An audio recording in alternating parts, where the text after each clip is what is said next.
Shalom, selamat pagi. Selamat kembali bertemu dalam kasih Tuhan Yesus Kristus. Meskipun pertemuan kita masih lebih banyak lewat daring, yaitu online, tapi kita bersyukur seperti kita bertemu dengan Kristus di dalam setiap kasih-Nya. Meskipun mungkin kita beberapa belum pernah ketemu dengan Tuhan Yesus secara pribadi. Kalau sudah ketemu berarti kita mungkin sudah di surga, atau memang kita bisa diberi mimpi untuk bertemu dengan Tuhan Yesus. Kalau hari ini kita bisa ketemu secara online, semuanya itu kemurahan Tuhan. Dan pagi hari ini saya percaya pertemuan kita bukanlah pertemuan yang tidak memberikan manfaat, tapi saya berharap pagi hari ini di dalam setiap kita mendengarkan firman Tuhan itu berfaedah, berguna dalam hidup kita. Kita akan belajar kembali bagian yang kedua sebelum kapan itu saya berlibur di dalam Mazmur 131 ayat 1 sampai 3. Kita sudah membaca ayat yang pertama, sekarang kita akan baca ayat yang kedua dengan perikop menyerah kepada Tuhan. Ayat kedua, sesungguhnya aku telah menenangkan dan mendiamkan jiwaku seperti anak yang disapi berbaring dekat ibunya. Ya, seperti anak yang disapi jiwaku dalam diriku. Bapak kekasih, kalau bagian pertama bahwasanya kita bisa menyerah atau berserah kepada Tuhan ketika kita bisa merendahkan hati, tidak sombong, tidak tinggi hati, tidak menaruh mata ini dengan sombong. Pada bagian kedua ini adalah dikatakan kita harus menenangkan dan mendiamkan jiwaku. Hanya dekat Allah saja aku tenang, kata firman Tuhan. Karena apa? Karena daripada Dialah pertolonganku. Alangkah bijak ketika kita diam menanti pertolongan Tuhan.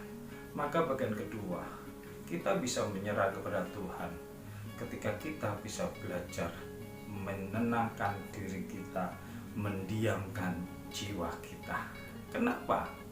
Bapak kasih, kalau kita terlalu repot dengan urusan kita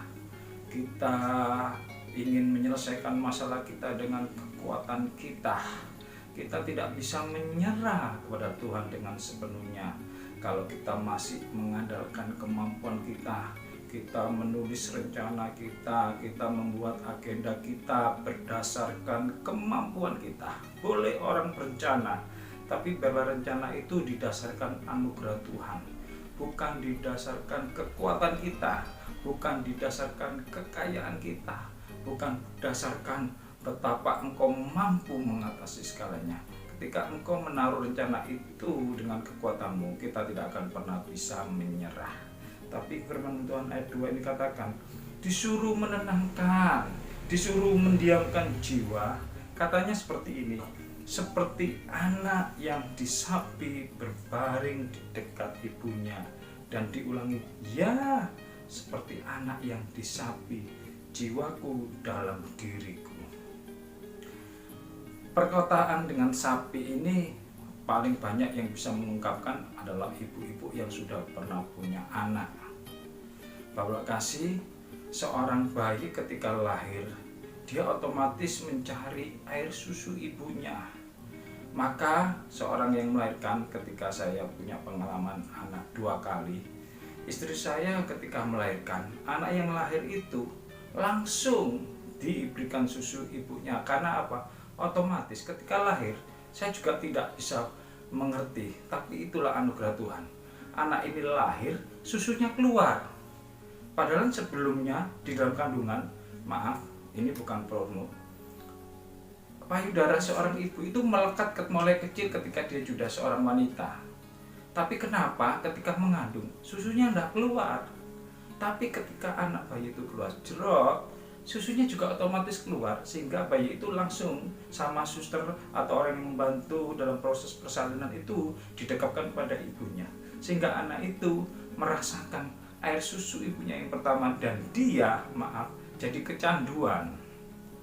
Seorang anak, apalagi yang anak itu mulai kecil itu dengan air susu ibunya tidak bisa lepas, maka perkataan disapi ini berat. Saya punya anak 2, Angelin. Angelin ini tanpa disapi dia bisa lepas. Karena apa? Sering ditinggal mamanya kerja. Tapi yang Joel ini hampir sampai 3 tahun.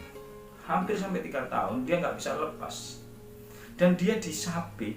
Dikatakan ini, disapi itu dilepaskan dari susu ibunya. Orang yang disapi tapi ditaruh di baringan ibunya, bisakah itu? Nggak akan pernah bisa.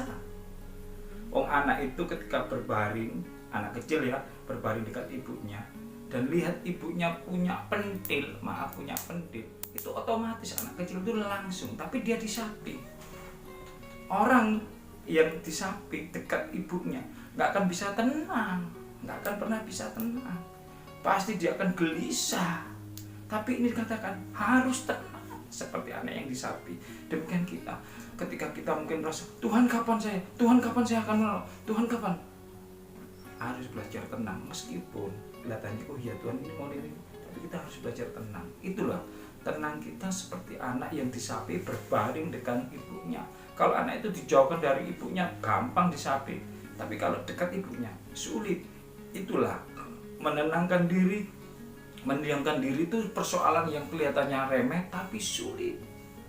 Karena kita ini bergejolak untuk mengatasi diri kita, tapi disuruh Tuhan, kau mau menyerah, tenang dulu, diam dulu.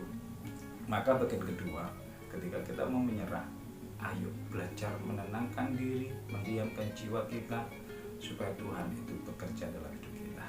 Haleluya, Tuhan Yesus memberkati. Shalom.